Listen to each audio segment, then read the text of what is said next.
Marvel வந்து ஏன் Dhoni ஸ்டார்க்கே doctor டூம் கேரக்டருக்கு வந்து கேஸ்ட் பண்ணணும்னு எல்லாருக்கும் ஒரு கொஸ்டின் இருக்கு. அதுக்கான ஆன்சர் தான் வந்து இதுல சொல்லப் போறேன். மறக்காம என்ன ஃபாலோ பண்ணிட்டு வீடியோ ஃபுல்லா பாருங்க.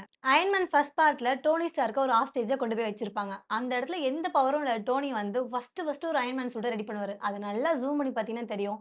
டாக்டர் டூமோட மாஸ்க்கும் அதுவும் ஒரே மாரி இருக்கும். சோ மார்க் 1 ஹெல்மெட் தான் ஃபர்ஸ்ட் க்ளூ. 2வது வந்து ஏஜ் ஆஃப் எல்ட்ரன்ல டோனி ஸ்டார்க் என்ன சொல்வாருன்னா, இந்த உலகத்துக்கு ஒரு பிரச்சனை வரும்போது என்னோட ஆர்மர்ஸ் தான் போய் வந்து காப்பாத்தும். அது அமைதியும் கொண்டு வரும்னு நான் நம்புறேன். இந்த ஐடியாலஜி தான் டாக்டர் டூம்க்கும் காமிக்ஸ்ல இருக்கும். ஏஜ் ஆஃப் அல்ட்ரான்ல இருக்கிற இன்னொரு க்ளூ என்னன்னா, வாண்டா வந்து அல்ட்ரான் கிட்ட சொல்லுவா, "உனக்கு உலகத்த அழிக்கிறதுக்கும், காப்பாத்துறதுக்கும் டிஃபரன்ஸே தெரியலன்னு" சொல்லிட்டு. அந்த ஐடியா வந்து அதுக்கு எங்கிருந்து வந்திருக்கும்னு நெனச்சு பார்க்கும்போது, டோனி ஸ்டார்க் தான் அவளுக்கு ஞாபகம் வரும்.